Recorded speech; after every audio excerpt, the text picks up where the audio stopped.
got to know everything or adhere to the God who does know all things? First of all, what's wrong with appealing to absurdity?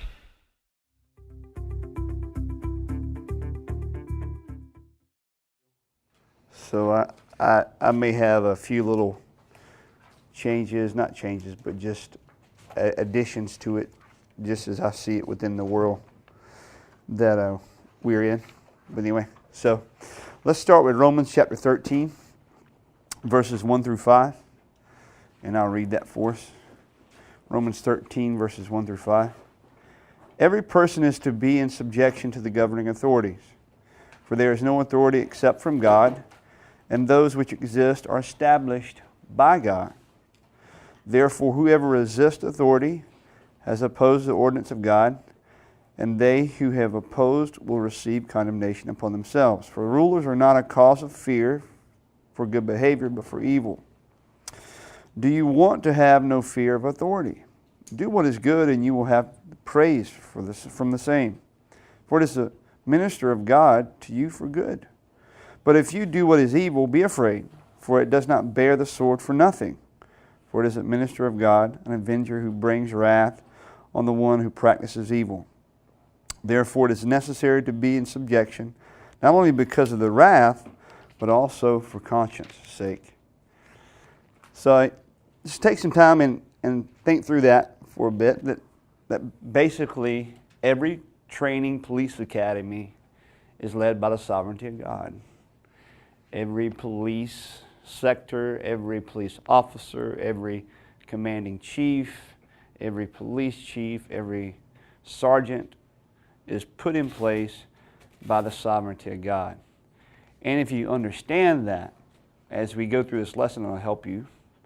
And as you talk with officers, you see them that way, it will help you. Not only are these men God's man placed right there, but they're upholding the law is God's sovereign plan also. All right, so understand that. Therefore, whoever resists their authority has opposed the ordinance of God. Now, it's completely different if they tell you you can't be preaching, you can't share the gospel of Jesus Christ, then they have now circumvented God's authority. Okay, but as these men are here to allow us to work and to preach within the guidelines, this is God's ordinance for us, and we're to submit to their authority within reason. Now, we're going to go and we're going to, through this lesson, you're going to learn not how to work the system, but how to deal with each officer and his personality. We'll share stories. I'll share some stories about just how to read people, how to understand people. And this thing, it's just common sense, and hopefully I can pass it on to you guys. Okay? For rulers are not a cause of fear, for good behavior. So basically, Paul is talking in these next two verses, listen, the law is there for a good reason. You got idiots out there who are intentionally breaking the law. And that's why the law is put in place. That's why authorities are in place, to keep fools from being foolish more. We had a guy yesterday, he was probably schizophrenic or demon-possessed. He drops his bag of food and just comes charging at Peter. And I'm praying for Peter, he may take one for the glory of God here today. But the guy, he did stop. But he was just a babbler. You know, he didn't have any cognitive skills within his mind. He wasn't making any coherent thoughts. But those are the type of people that I'm sure there was a law enforcement officer probably watching him very closely. That's why the law is put in place, to guard us from men like that. So don't give any hostility toward an officer, because another thing, I worked in the I was a chaplain in the prison system from 2002 to 2005. And let me tell you, just a little bit I saw within the prison system, these guys go through a lot, and these ladies, they go through it. They put up with a lot of stuff. So for you just to be a kind word to them, thank you for your service, it goes a long way. If I use them in an illustration as I'm open air preaching, I will always follow that with thank you for your service, officer. Thank you for your time. Because I, from time to time, I'll use them. These are the men here to enforce the law. I was at a state fair one time, and the law state troopers, they were causing men to walk in a very narrow path across the road. It was thousands of people walking through there. And I said, here are men enforcing the law. We see the law's not bad, but you step outside the law, and then you have issues. You can get hit. So just be very thankful for them, be very kind to them, as gentle as possible as you can be. All right, so that's Romans 13, 1 through 5. I'm sure there's a lot more there. But basically there, Paul's saying law is put in place for a reason. Respect the authority of law is there to keep the foolish from being more foolish. Okay? And we are there to respect the law. I want to make a distinction between, and this is what you should call them, never call them cops, okay? Police officer versus event coordinator or a security guard. There's a difference between the two, okay? And Tony makes a very, very clear distinction here in the first part of this lesson. So if you're at a mall or you're at a park, maybe a security guard will come up to you, or if you do a lot of events like the Super Bowl or here in downtown, the Coca-Cola 600, or if you have a gay pride rally or an arts festival in your city or a food festival, you'll have event coordinators. Event coordinators and security guards are completely different than police officers. And here's the way Tony says it, and I think he says it well. Police officers represent the government, whether it be local, county, state, or federal. Security officers represent private businesses or individuals or represent specific events. Okay, so specific events, they'll have what they call a footprint. A footprint is any of the barricaded areas that they have blocked off. That's their footprint.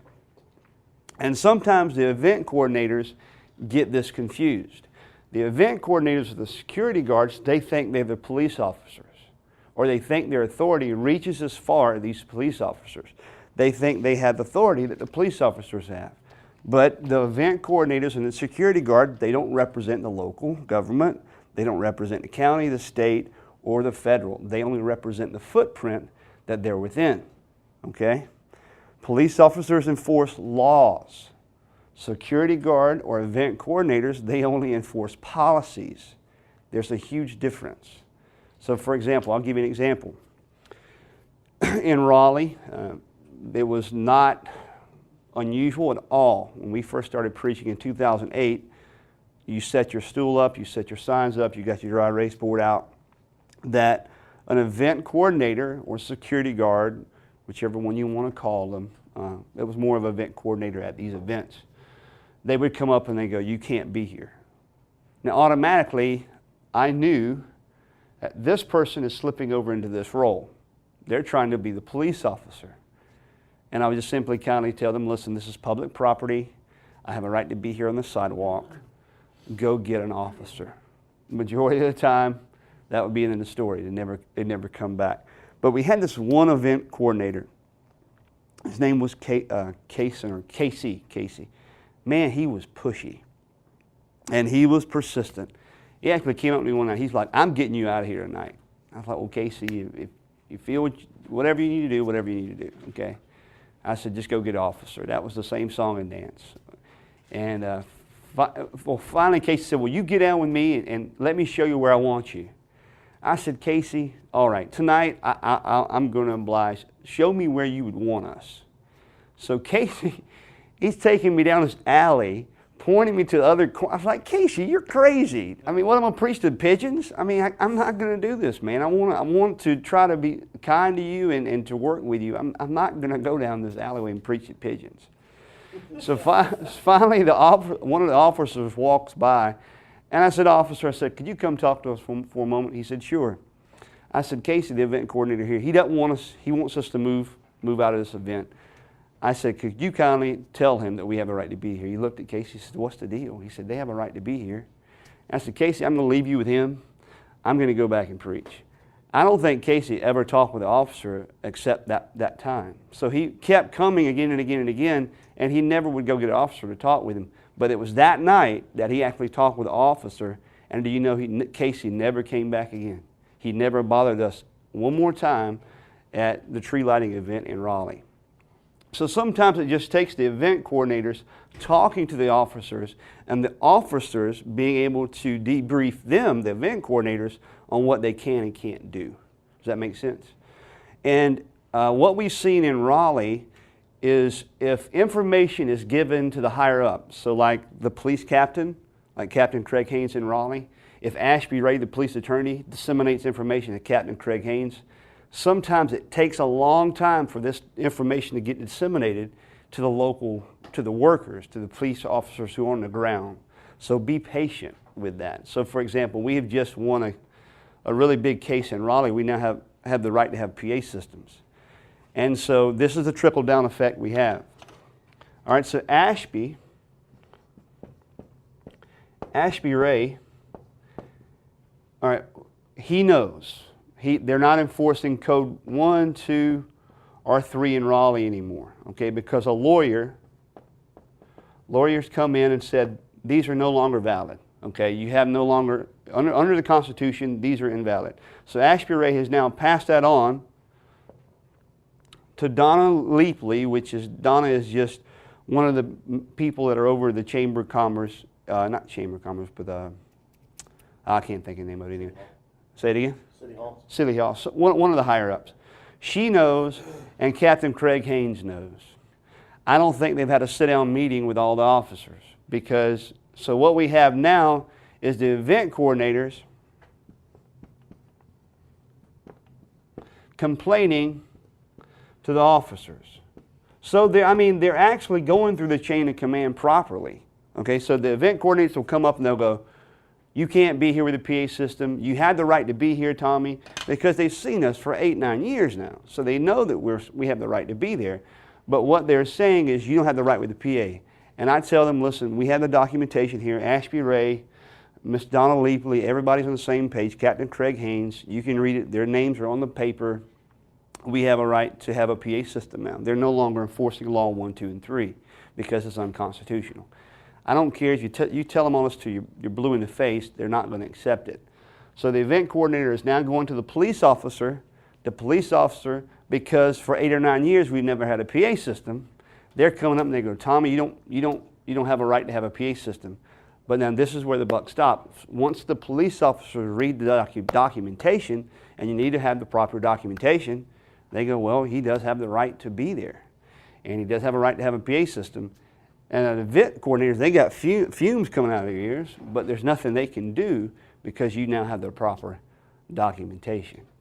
So it never, in this situation, it's never bad to name drop, okay? Some situations, name dropping is just a prideful, arrogant thing, like you know Bill Adams, okay? But, but to name drop that you know your local police captain, that you've got his number and you talk with him from time to time, or that you know your local police attorney, you know your local higher up within the government, Donna Leapley, and they're all in a loop on this. That kind of automatically, when you start saying these names to the local police officer on the street, they're not defensive. They go, okay, well, this guy's done his homework.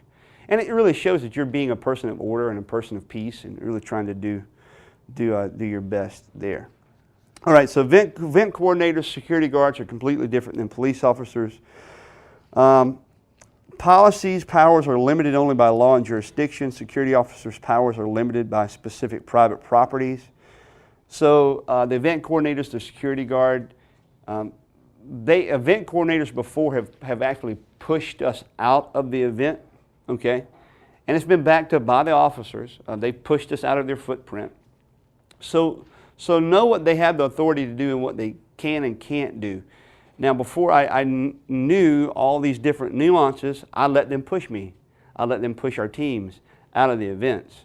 But now that I've, by God's grace, matured and know what we can and can't do, you got to know when to kind of lean in and go, okay, I'm not moving any further because this is illegal what they're asking me to do. And you got to know, okay, I'm gonna lean a little bit on this, and not push it quite as hard. So in the beginning, at the gay rally out Raleigh that we would preach at, man, they would hit us. The event coordinators would come, the police officers would come. I mean, we got surrounded one time by 3 officers and 2 event coordinators. They were like, well, you got to get out of here. And we're like, well, why don't we have to leave? This is an event that you're not welcome at. It's like, well, that really doesn't matter. But anyway, so they pushed us to one location. I got all the information I needed. I got badge numbers, information. Pushed us to one location. They weren't satisfied with that. So another officer said, no, you're not good here. You got to go a little further. So I got that officer's badge information, contact info, documented the cross section where I was located. Okay. Pushed us to a third location. After 15 minutes, another officer came up, said, we talked with our sergeant, they're not happy with you here either, you got to go over here. So they pushed us to a 4th location. And all this, I've taken all the documentation, and I have a form that if you guys haven't gotten it yet, it's a form that will help you think through everything that you need to have to make a solid case on your behalf. So time, place, weather, witnesses, cross sections of the roads, pictures of the roads, witnesses' names and numbers, officers' badge numbers. Most of the time, officers will have a card that has all that information on it. Okay, so you just ask for their card and they'll give it to you. When you get home, you make your case. Okay, you lay it all out step by step what happened. And I did. I laid it all out step by step exactly what happened. I submitted that to my elders at my church, and I goes, this is exactly what happened. Here's the whole process that happened. My elders came back. They said, you have been denied your right to speak. So from there, I took it from there right over to the Ashby Ray at the Raleigh Police Department and Captain Craig Haynes. And from there, they needed a time to process through all the information I had given them. After 7 weeks, they got back with me, and Ashby Ray basically did everything but apologize for what happened. They said they were not within their rights to do what they did, which I knew that to start with. And since then, we hadn't had an issue. So you go back to the corner that you started on, and you don't have any trouble? Not now. Praise no. God. Yeah, and it's just God. It's God. And by God's grace, we have now, when I say won cases, I don't mean that we've taken anybody to court. But what we've had to do is simply go through the officers and go, this is unconstitutional. And then we have a lawyer send them a letter. And then from that, they correspond back and forth. And we've won a situation in Durham, Seth's had. They were saying actually the sidewalk would go from being public property to private property when the baseball game was in. That's the magic wand there, buddy, huh? Boop, it's now private property. But Seth, we had to get a lawyer, and the lawyer sent a letter to Durham. Durham came back, and now they're leaving him alone. And we have documentation saying that he has a right to be there. Crelaw, Nashville. Mm-hmm. So Cost you much? Nothing. it's all pro bono. I was amazed by that. Yeah. Praise God. These guys are Amen. so nice. So we've got three lawyers that we work with. One is the one Seth had, one is the one Zach Brady has, and I have another guy, Rick Mast in Georgia that I work with also. So that's one case we won. We won another case in Cary. They were actually telling us that we had to keep walking as we preached. Now think about that. If you're an atheist and you don't want to hear what's being said, but yet you got a parade of a preacher walking right behind me. I'm people walking, but looking like giving me the evil eye, like, man, this idiot's following me. He won't leave me alone. And I had one guy look back, he goes, man, will you stop following me? I was like, dude, I'm not following you. The officers are making me do this. The police officers are making me keep walking. I was like, I don't want to walk as much as you don't want me to walk behind you. So long story short there, in Cary, we had to get a lawyer involved. Richard Mast, I can't think of the name of his law firm, but he did it all free of charge. He sent a letter to the city of Cary. The city of Cary, they were very quick in their response. Within 2 weeks, they sent an apologetic letter apologizing for the officers and what they said and how they said it. And we now have complete freedom. They haven't bothered us since. We now actually can use a PA system. They don't even bother us. So we won Durham, We won Cary. We've won, by God's grace, Raleigh. And I had a situation in Wake Forest. And this will happen, guys. So let me share how this unfolds. You go into a city and you get consistent. You persevere. You're preaching every week now. Satan cannot stand it. And he's going to do everything he can to shut it up, to shut it down. And he's going to start using police officers or event coordinators. So we're there in Wake Forest. We begin preaching at our local First Friday in Wake Forest. And you can see all this on YouTube. I've got it on YouTube, the interaction with the officer. So the officer comes up to me, and this is a very, very important to do. You're constantly watching. Remember we talked about body language yesterday? So this is our first Friday that we begin preaching. The officer comes up, and he's shaking. So his hands are shaking, his face is twitching. I can tell he's really nervous. He's either nervous or he's really mad. And he started spouting off all this nonsense. Now in my brain, I'm registering this. This is complete chaotic nonsense that he's saying. I know this, but I'm not going to question his authority at that moment in time because I'm not going to win. He was saying this. He said, you can't be here. He said, if you're on any sidewalk in Wake Forest, you've got to let the police in Wake Forest know 24 hours in advance before you come on our sidewalks. It's just crazy stuff. He said, I'm going to ask you to leave and to let the city of Wake Forest know 24 hours before you ever do anything like this again. And I said, well, officer, I'm going to submit to your request today, but I'm going to ask one more thing before I leave. I said, I'm going to ask you to have a meeting with you. And I also want you to go back and look at your laws because I think what you've said is very unconstitutional. And I said, could we have a meeting soon?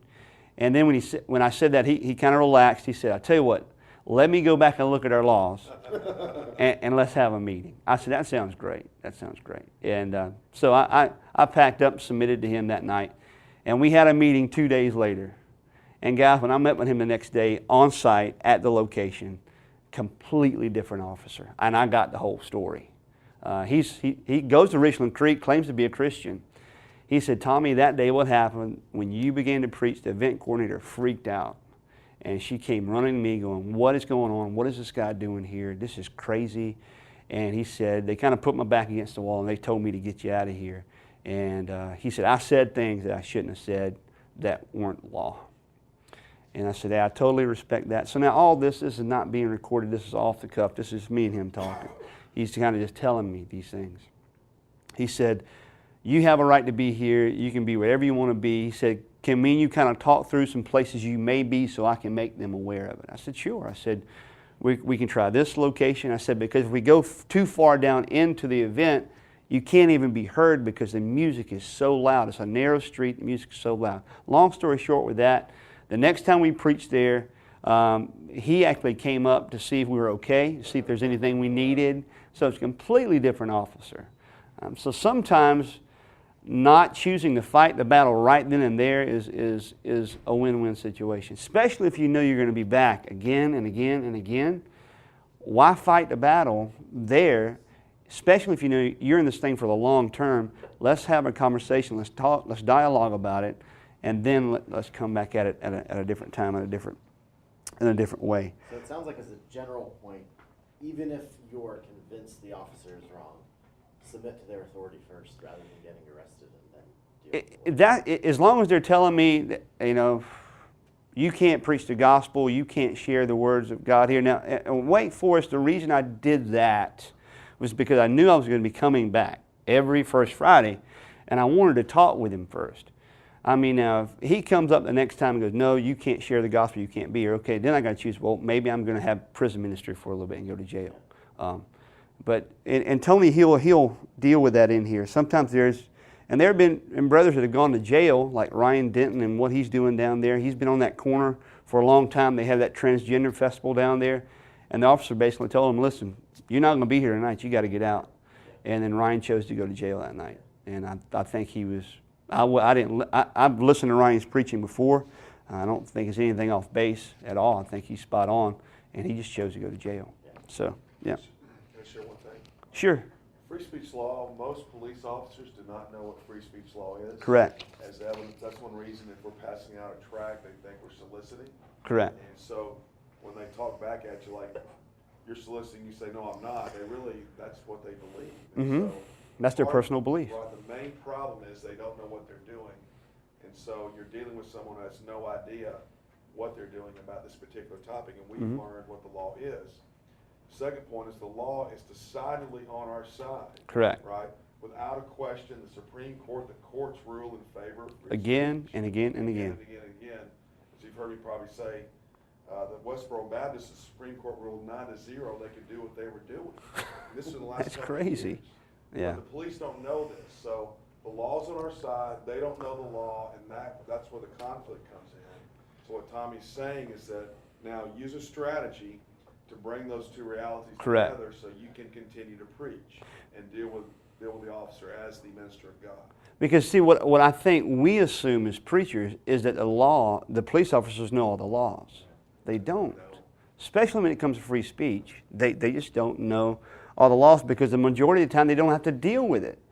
So when they're confronting with you, you're showing up with your stool and your box and you go at it, man, and that's probably the first time they've ever had to encounter anything like this. Now, if we have a healthy evangelist inside every healthy church in America, that 4,000 or 5,000 evangelists, then it'll become more of a normal thing, and they may up themselves on the laws by then.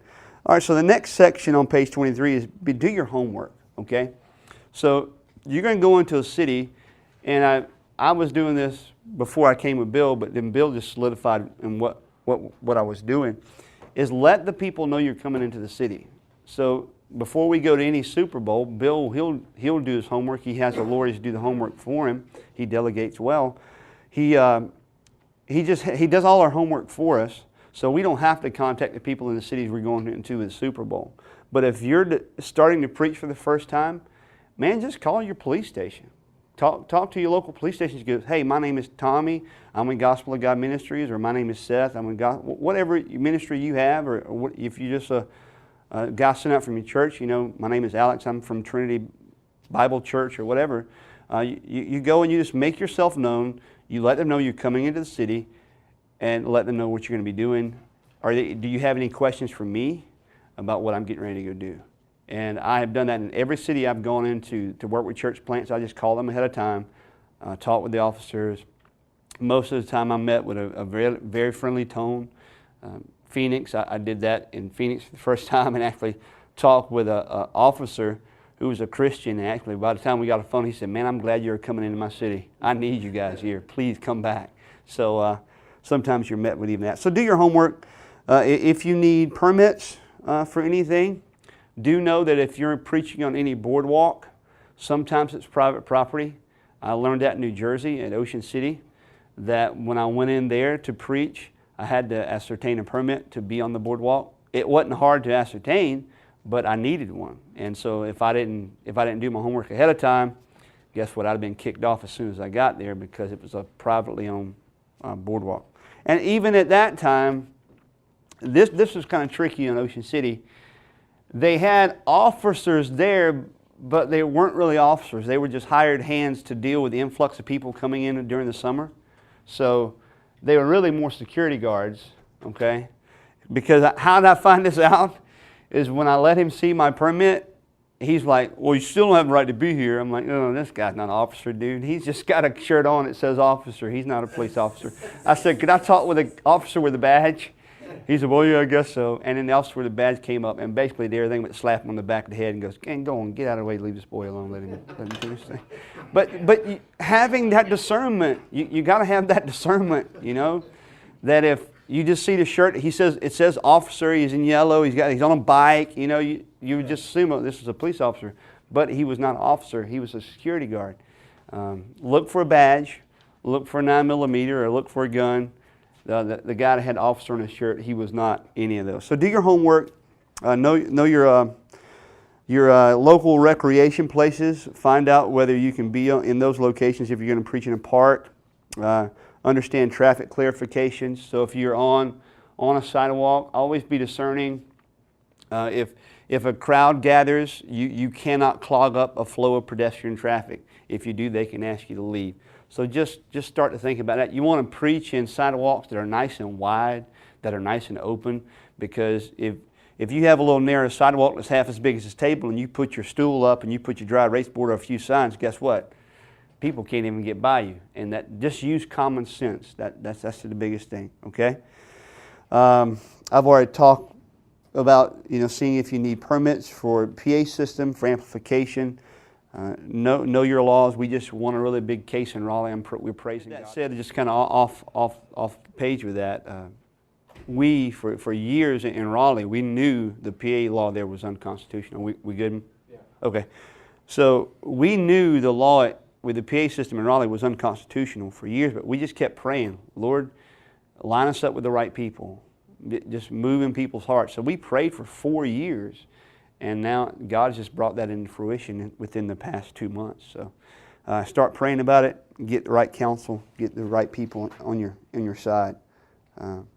So any type of, all right, so demeanor with private security. Know and understand the policies of the events you go into, or if you're going to go share in the malls. Always be respectful. Keep your hands out where they can be seen. If you got your bag, do not go into your bags. Turn your back on a security guard or either a police officer. Okay, keep your hands open always. Be polite. Persevere. You try to come to a favorable resolution at that time. If you can't come to a favorable resolution, all right, get all the contact information and try to come back 24 hours later.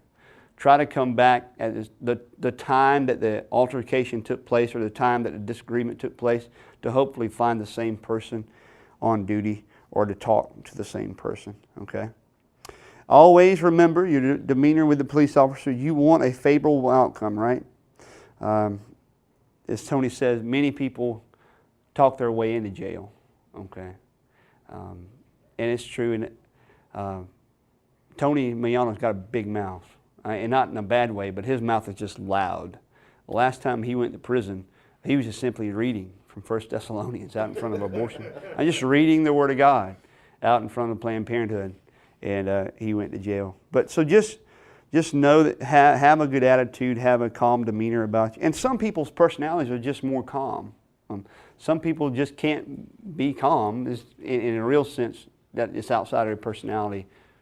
They try to do the best they can, but just know your personality.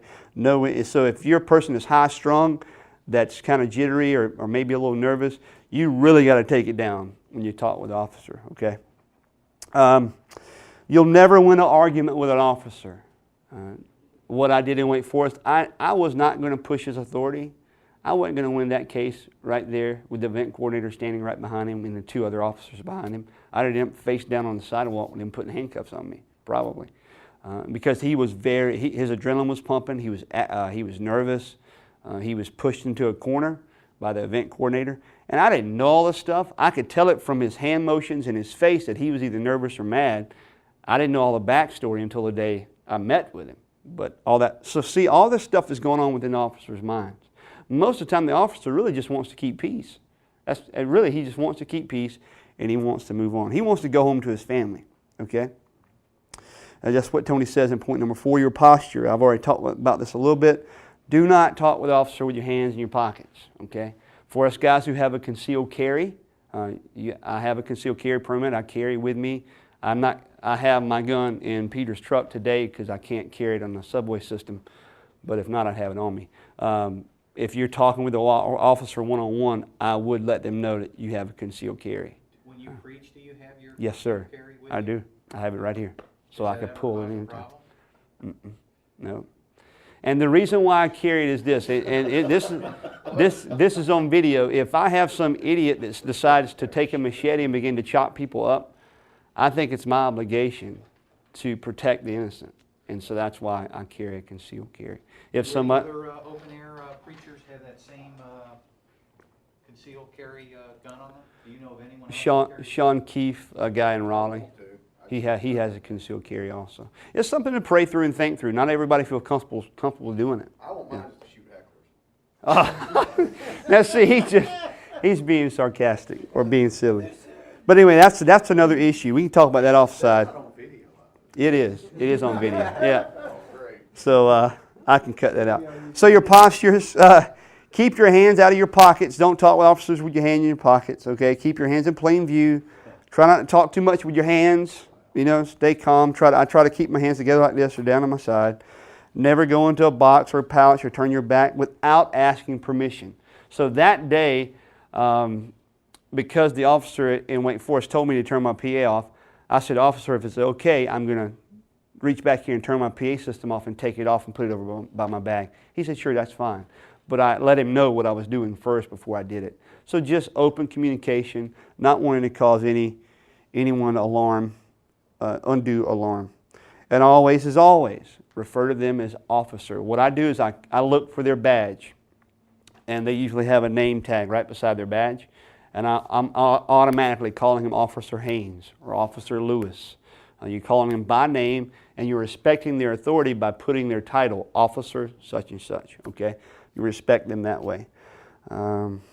Avoid, whenever as much as possible, debating with the officer. But, you know, we had an officer, I'm going to share this story with you at Kentucky Derby. He was like a gnat on a summer day in your ear. He was just really irritating. I try not to let him get under my skin. Bobby handled him well. Everybody handled him well. So this is a layout, okay? So we're at Kentucky Derby. Bill has been preaching at Kentucky Derby how many years? 14 years. And never had an issue with the PA? Not really. Okay, so not really. So we're there, setting up our half-mile hailers. Everything's going well. And here's this one officer. He comes up and goes, hey, you guys got to turn the half-mile hailers down. You can't have them out here. You can't be heard within out of 50 feet. So he's talking to Bobby then. We have our hailer going. He didn't say anything to us, so we're going to keep going. So I'm there and I'm preaching, and I see him coming. And I said, oh boy, he's going to come to us now. And he said, hey man, you got to turn this thing down. Now, in my mind, I've already categorized him as a problem, okay? Because there are probably 50 officers out there that day, and he was the only one coming up to us, telling us anything, okay? So I said, yes, sir, I'm going to turn it down a little bit. So I had somebody go over there and turn it down a little bit. He says, okay. He says, man, really, you guys are okay being here. You just got to turn it down. You got to turn it down. I said, okay, I understand. Just trying to be respectful toward him. And he goes off. We continue preaching. And then I step down and I get up to preach again. And here he comes again. I'm like, goodness, man, what is this guy with me? What is it with me? And so he comes back over. He says, man, you couldn't even hear me to tell you to turn it down. I said, well, you didn't tell me to turn it down until you got right in front of me. He's like, no. I was like, oh, here, I'm not going to, in my mind, I'm not debating with officer here. I said, yes, sir, I'll be more than happy to turn it down. So we turn it down again. And then the crowds began coming in. And guess what? All of a sudden, he just quit bothering us. I don't know whether God finally answered our prayers, but he went from being someone who was annoying to someone who didn't even care we were there anymore. So sometimes it's just, if all they're asking you to do to turn the thing down a little bit, just turn it down, and when you leave, just turn it up a little bit. I mean, just know how you got to deal with the officer, and sometimes every officer is different. So I knew that there wasn't a big issue because Bill's been doing it for 15 years. Okay, I've already got that in my brain. There's 50 other officers out there not saying a word about it. It's just this one. So you're having to work with him. Pray for him, pray for him, pray for him, pray for him. And finally, he left us alone. So sometimes you just gotta know when to kind of pacify their authority in a real sense. Okay. When they tell you that you have no right to distribute tracts, when they think that you are soliciting, simply ask them, what law am I breaking? Okay. Sometimes that will help them think, okay, now I've got to go find a law that these guys are breaking. Because as Bill said earlier, there's a difference between soliciting and exercising your freedom of religion. Okay. Soliciting is trying to sell a product in turn for income. Okay. I'll give you a picture of what soliciting is. I was in a mall one time, and I was doing work. And this young kid came up and tried to sell me perfume.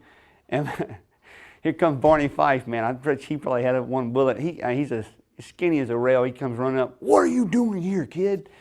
And the young man was trying to sell a product and make money. And the young kid, he got out of Dodge pretty quick because he knew what he was doing wrong. That's soliciting. Us giving a piece of religious literature to somebody is not soliciting. That's simply you exercising your freedom of religion. I mean, I've had officers tell me this before on the New Jersey boardwalk. You can have your track here, you can't extend your hand here. I've had them say that. And what I've done, I said, well, okay, officer, I'll hold my track here. As soon as they leave, it's because it's just crazy. I mean, if they've heard themselves in a video or repeating what they're saying, they would see how foolish it is. But Soliciting is basically selling. correct. We're not selling. That's what soliciting is. Bottom line, and we're not selling anything. Okay. So, always ask in an inquisitive tone, officer. You know, what law am I breaking? If an officer is persistently asking you to stop, I had one on Michigan Ave one time in Chicago. I was there preaching, and the officer he pulled out the same old song and dance they did in Cary. You can be here preaching, but you got to keep moving. You can give out tracts, but you can't hand them out to people like this. He was just crazy. And finally, the officer became so annoying that I said, you know what, I'm just going to move down to the next street corner. And I moved down to the next street corner, and he didn't come down there. He left me alone. It was me and Sean Keefe were in Chicago working with Tony Campos and a church pastor in Chicago. Sometimes you just got to know when to move on past the officer, because sometimes he won't leave you alone. And I said some things at that time I probably shouldn't have said when he came up and began saying a few things to me. And I said, well, I guess so much for freedom of speech and home of the brave and land of the free. And when I said that, I didn't know he was a veteran. And he's like, I died for your freedom. So like, oh, I've stirred a wasp nest now. And so I said the wrong thing at the wrong time. So I knew that there was no coming back from that. So I had to get away from him. I'd burnt that bridge in his mind. So I just had to move on down to the next corner. So no. Be persistent if they're consistently being annoying. Either move on to the next corner or ask to speak with the higher up. Sometimes if you speak with the higher up, level heads can prevail, and you can come to a nice civil agreement. Okay. We've already talked about this. I kind of went ahead of myself. I didn't realize how much I had this in my brain. But when you have an encounter where you cannot reconcile at that moment, okay? If you guys want me to, that's one thing I need to do, the hello officer. Let me write that down. Somebody write it down for me, that I need to put the form on the back of this hello officer. That way whoever buys the booklet can have it. Form. The form I've made up will be helpful to be on the back of hello officer. Get your thoughts together. Write as much as you want, because the more details you have, the more organized you are, the more pictures you have, the more road intersections that you've written down, the more information. The lawyers have told me this. Richard Mass says, Tommy, you've made it so easy for me to make a case because there's so much information here, and I can now easily make a case. Men, we have a lack of communicating. My wife tells me that all the time. Tommy, I wish you'd communicate more with me. Talk to me more. I need to know what you're thinking. You're a man of few words. That's just a reality. But on this, I mean, you've got to communicate. Type your words out. Type what went on. And so then when you submit that to the lawyer that's going to be representing you, he can actually make a case. I mean, the lawyer that represented us in Cary, he actually said, Tommy, where were you standing? I want to get a star on Google Maps, so I can show them the whole surrounding area, exactly what you were doing and what they're asking and how absurd it is. Can I add two things to your... Sure. So, Go ahead. in my day job, I'm a lawyer. I don't normally care Okay. about that, but... Oh, so you're a lawyer, yeah. I'm actually a lawyer. So, Okay. in your list that you offered Repent. before... I'm sorry. Go ahead. God has people in all sorts of Amen. areas, right? Amen. Correct. Amen. So we got three more things to touch on. Thank you so much for that input. In North Carolina, as long as one party knows it's being done video or audio, it's the same rule here. All right. What does that mean? Sorry. You're the one party that knows. Okay, So you can't wiretap a conversation. that's exactly what Go I was GoPro. with the police with the video. Yeah. Go with the GoPro. Do we know how many decibels is the output for the Acre 38? Not really. No. We know the wattage of them, but I don't know how many decibel levels they put out. All right, so here we go. We got three more headings here. Establish rapport with the officer. It's better to have them on your side than against you. Take time to talk with the officers. We already touched on this a little bit. They go through a lot. They're dealing with a lot. Try to say thank you for your service. Appreciate them. Be very thankful for them. As always, get to know your officers who frequent the area. And the officers in Raleigh, they know we're there. Some of them see us time and time again. Some of them I talk with time and time again because I see them time and time again. So thank them for their service. Sometimes if you're in a coffee shop and you ever pay it forward and you got an officer there, hey, pay for his coffee. Don't make it awkward, but if you can, pay for his coffee. All right? Don't be offended if the officer doesn't accept your offer. Don't press the issue, but just try to. Okay? Technical consideration, this brother's already brought it up a little bit. Know your laws. In the state of North Carolina, it's the Consent 1. So as long as you're video recording, I would not go anywhere in this day and age and not have some type of recording device where I cannot be recording within 3 to 5 seconds, because that's how quick things can happen on the streets. So when I don't have these audio video guys with me, I wear my GoPro, and my GoPro, it harnesses onto me. You can get the mounts on your shoulder. You can mount it on your shoulder and your chest. I'm sure there's all type of weird, you can mount it on your head or whatever, but I have a little swivel button I can hit on the top of mine. I have it set that when I mash it, it goes into record mode within 3 seconds, and it can record up to 2 hours. I would. What is that does that? It's a GoPro. Yes, but what is it? The thing It's just a little button on the GoPro. On my case, it's just a little swivel button I mash. Right. Now, sometimes with the GoPro, this is just common things with the GoPro. You got to mash that button really hard. So hit the button hard, hold it, and let off of it, and then it'll begin to flash. And the other party knows for my GoPro, they know when it's on because I got a red light flashing.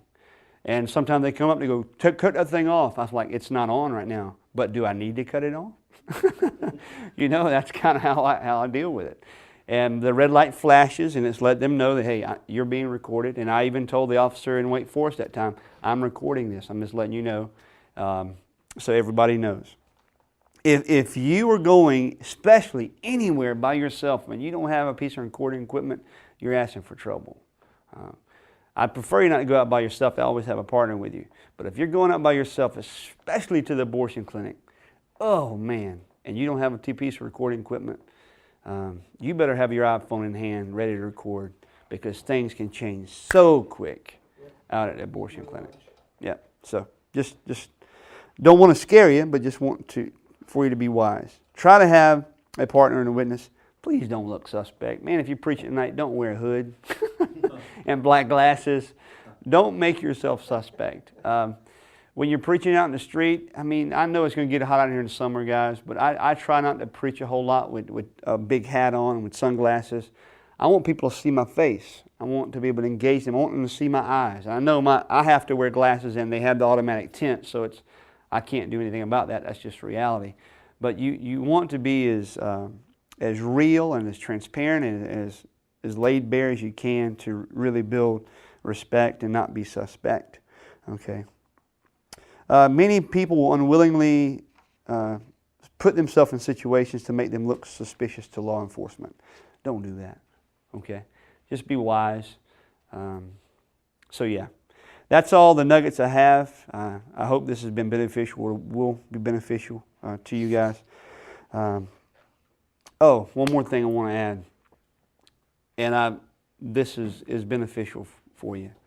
When you are approached by an officer, I don't give them my license right away. If they'll ask to see my ID, I will ask them if I'm being detained. Now, if I'm being detained for a specific reason, then I'll hand my ID over. But I'll let them know my first name. My name is Tommy, because I don't want my name to be on their records. I don't want my because if my name gets on their records, then they have it in their system, and then if the next time, they just keep adding to it. I don't want my name to be in their system in any shape or form, unless I'm being arrested. If I'm being arrested, then I have to let them know. So I just simply tell them, officer, I'm not going to give you my license. Unless I'm being detained. I don't understand if you're living an upright life. life. Well, you're living upright life. Yeah, you're living under righteousness. But once they put you in their system, their computer system. So, for example, when I first started preaching in Raleigh back in 2007, 2008, an officer came up to me 15 minutes from me preaching for the first time, and he asked to see my driver's license. That's the first thing he asked for. What I'll do now from now on is go, officer, unless I'm being detained, I don't want to give you my license. Just give you my license. I'll tell you my name, but once, and I'm not communicating the system well. So you give the first name, but you won't give your... Yeah, last because they put you in the computer system then, and then if you get stopped again or they talk to you again, they'll pull your name up and they go, oh, he's already been talked to once because he's been in the system. They're building a case again. Yeah, building a case, I guess is what I'm trying to say. Does that make sense, David? Yeah. So that's why I don't do that stuff. Yeah. So that's the last piece of nugget information I have for you. I learned that from Scott Smith and Patty Smith, working with the abortion clinic ministry. Sure. Yep. Humility and meekness, man, it goes a long way. It really does. All right, so that's all I got for you. Appreciate you guys. Let's go preach.